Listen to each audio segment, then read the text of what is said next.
I feel like a lot of people don't understand the purpose of government or the function of government. And I learned a long time ago. I used to write grants. I do not like writing grants. I hate writing grants. Grants were something it's arduous, and it's so time consuming, and you have to, it's tedious. It can be tedious. But I'm good at it. I know how to write grants. And so writing grants, though, taught me, and maintaining grants and knowing how to do what the government needs you to do to provide a good or service. And it helped me to understand the government's role in our lives better. It helped me to have a realistic view of how the economy works. Just writing grants for money, which are requests for money, that you have to fulfill certain tasks for the government to receive the benefits of the reward or the money.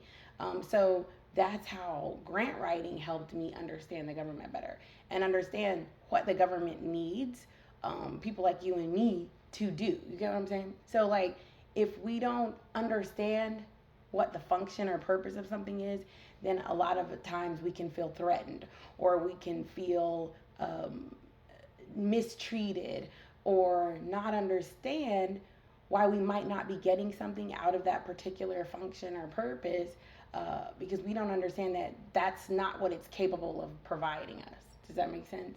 So, yeah, exactly. So what I'm saying is, when you know how the government works, you can know how to work the government. You can know how to play this game of life in this economy and in this country and be fine. You can be well. So I learned through grant writing that there are certain needs that the government has to fulfill for the people. And the government's function is not to make money. It's not in the business of making money. That's what small businesses are here for.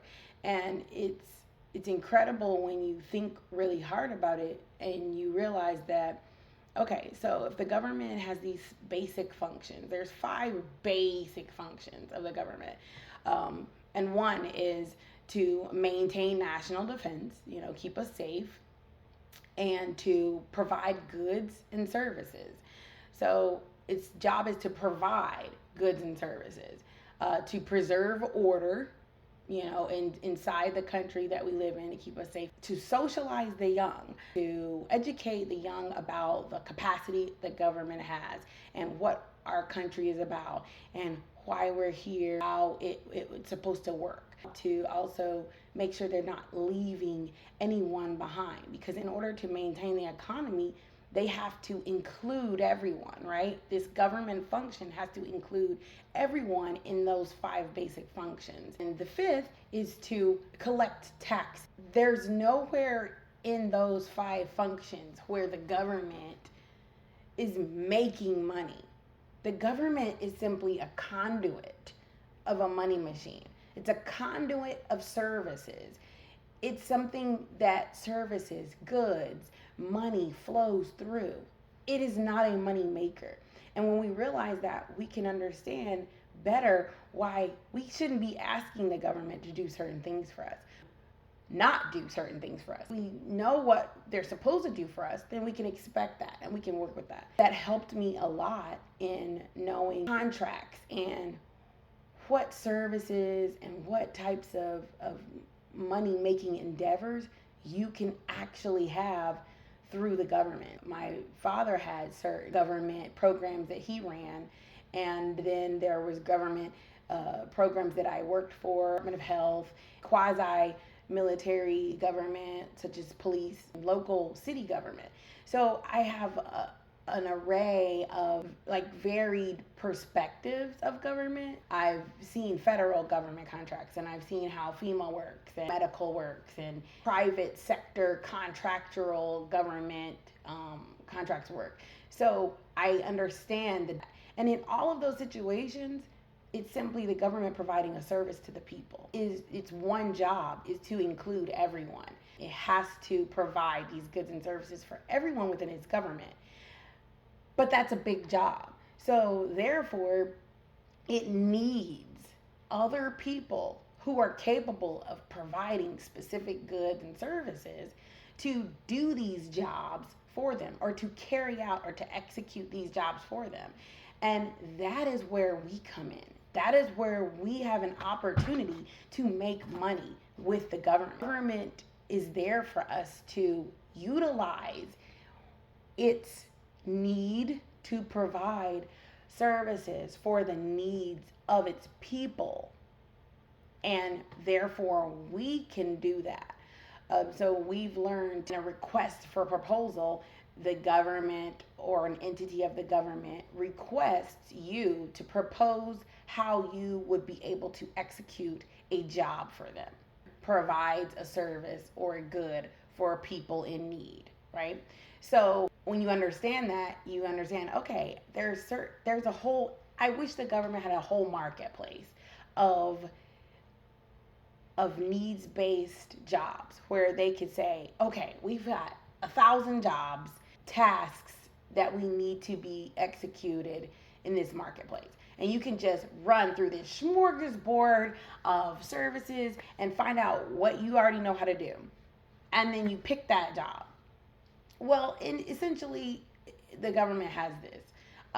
But there's in different places, on different websites and pages and different government pages. So you have to go to each government page and find and register. So that's a whole process in and of itself. But I often say, like, dang, I wish there was one marketplace that you could just flip through and see all of the things that the government needs people to do and do them. Because there's some programs that are high labor intensive, high cost, low reward services that the government needs people to do. And I learned that through my life within the government and with working with my dad and the programs that he ran. And then there's also low labor intensive, low cost, high reward tasks that the government needs to carry out for people that they want people to take on. And so in that's why I was able to figure out, okay, there are certain jobs that I don't even want to touch because there's so much work to do with them. And at the end of the day, they have these documents that you just read, which is the essential job function of whatever it is that they need you to do. You read that, and then you determine whether or not you can carry out this task or essential job function that the government needs you to do, and charge them a fee to do it. So in the end, they're still buying from you. They're buying from you. They're not making money here. They are trying to provide a service, and they don't have enough hands within the government to do so.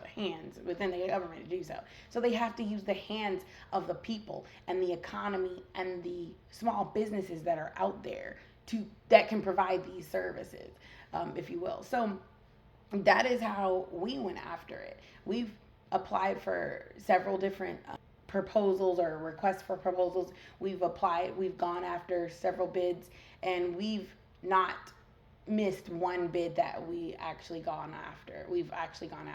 We know the purpose of the government. We understand what they're in need of, and we go after those particular jobs that they really need help with. And then we also have a criteria that we go based on. So we've written pro formas and projection sheets, and we know how to do this. We know how to get a government bid. We know what they're looking for in a business or in a company to run this essential government function. We have a leg up to carry out different tasks for the government, and we've seen paperwork. We know what they're requiring, what they ask for. So it's really cool to be able to know that and to work it at the same time. It gives you leverage.